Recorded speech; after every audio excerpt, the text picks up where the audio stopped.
Tu n'es jamais fier de toi et c'est normal. Tu travailles à fond dans tes objectifs et tu es un mec ambitieux. Il t'arrive souvent de réussir et d'être content de toi, mais à la seconde où tu vois quelqu'un d'autre avoir plus de succès, tu ressens un sentiment de malaise et cette réussite qui te rendait heureux il y a à peine 10 minutes et maintenant devient un truc pas ouf parce que tu as remarqué quelqu'un de plus fort que toi. Tu décides alors de retourner travailler pour dépasser cette personne, mais encore une fois, à la seconde où tu y arrives, tu te rends compte qu'il y a quelqu'un d'encore plus fort et que tu dois à nouveau te dépasser pour avoir plus de succès que lui. Tu rentres alors dans un cercle vicieux où tu passes ta vie à courir derrière la gloire et le succès sans jamais comprendre pourquoi tu n'es pas fier de toi. Et pourtant, à la base, si tu voulais réussir dans tes objectifs, c'est parce que tu voulais être heureux, te sentir important ou atteindre un certain niveau de vie que tu as toujours rêvé. Tout ça s'est effondré à l'instant même où tu as décidé de vivre pour les autres et de vivre pour être le meilleur parmi les meilleurs. Cependant, si je te disais que c'est un problème, je pense que je te mentirais un peu parce qu'il n'y a rien de plus important que se comparer aux autres, mais seulement si on respecte une condition. Je vais être honnête avec toi, vouloir se comparer aux autres est sûrement ce qui fait de toi l'homme que tu es aujourd'hui. Si tu n'avais pas cette envie de ressembler à quelqu'un de meilleur, jamais tu aurais eu envie de te dépasser. Crois-moi, lorsque tu es au fond du trou et qu'il n'y a rien qui va dans ta vie, c'est vraiment réconfortant de pouvoir se fixer un modèle à atteindre. Ça te donne la force de continuer, de te relever malgré les problèmes que tu subis. En fait, je pense que se comparer aux autres est juste primordial si tu veux être bien dans ta vie. Par exemple, si Izuku Midoriya est aujourd'hui l'un des plus grands héros de son histoire, c'est parce qu'il a toujours voulu ressembler à son mentor. Il a travaillé comme un fou pour lui ressembler et sa détermination lui a même permis d'être le successeur du One for All. Mais son succès, il a été possible parce qu'il a continué à garder espoir et qu'il a toujours cru qu'il allait devenir un super héros comme All Might. Franchement, avoir un modèle sur qui s'appuyer, c'est vraiment ce qui t'aide à résister lorsque tu fais face à des épreuves. Mais il y a quand même une limite à ne pas franchir. Avoir un exemple à suivre et se comparer aux autres pour devenir meilleur, ça, tu l'as bien compris, c'est quelque chose de vraiment utile. Mais si ça devient une priorité pour toi, je pense que c'est à ce moment-là que tu es en train de t'auto-détruire. Parce que regarder ce que font les autres pour s'en inspirer, ça encore ça passe. Par contre, passer son temps à se comparer à tout le monde, là, c'est déjà beaucoup plus problématique. Et tu sais très bien que les réseaux sociaux aggravent tout ça en te montrant le succès de plein de mecs différents que tu ne connais même pas et que tu vas oublier dans 15 minutes. À mon avis, tu as déjà assez entendu ça sur internet et je n'ai pas envie de te rappeler la même chose en boucle. Donc, au lieu de te dire que les réseaux c'est mauvais, qu'il faut que tu arrêtes d'aller dessus et que tu dois devenir un ermite dans une montagne, je vais plutôt te donner un moyen pour que tu puisses toujours vivre normalement, mais en n'ayant plus du tout ce sentiment de culpabilité parce que tu as moins réussi que les autres.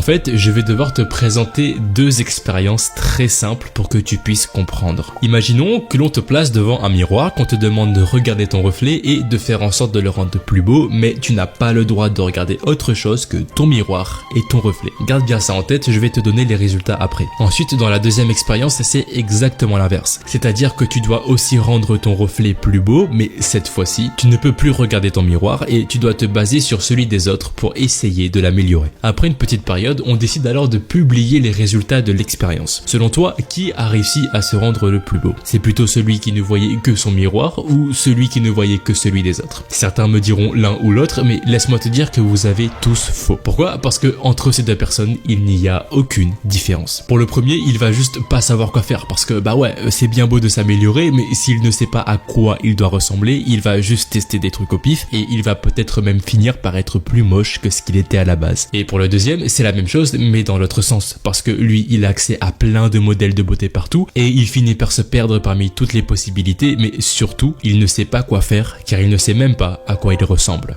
Et cette expérience, elle nous fait prendre conscience de deux choses. Tout d'abord, sans objectif à atteindre, on ne fait que errer sans but. Et ça nous apprend aussi que si on ne sait pas qui on est, on ne peut pas savoir où on va. Et c'est pour ça qu'aujourd'hui, tu n'es pas fier de toi. Tu oublies d'où est-ce que tu viens et tu oublies le chemin que tu as parcouru depuis tout ce temps et tu te perds parmi des centaines de modèles sur internet en oubliant de te concentrer sur un seul d'entre eux. Finalement, résoudre ce problème est très simple car il suffit de changer sa vision de la réussite. Ce que ça signifie vraiment réussir, c'est tout simplement de savoir qui on est, de savoir où on veut aller et de relier ces deux points avec notre travail en profitant du voyage au maximum. Ce qui te rend vraiment fier de toi, ce n'est pas le fait de réussir en soi, mais c'est plutôt le chemin que tu as fait pour y arriver. Pour te permettre de toujours retenir ce principe, n'oublie jamais que ce n'est pas le fait d'avoir gravi la montagne qui te rend heureux, c'est le fait d'avoir maintenant une magnifique vue qui s'étend devant tes yeux.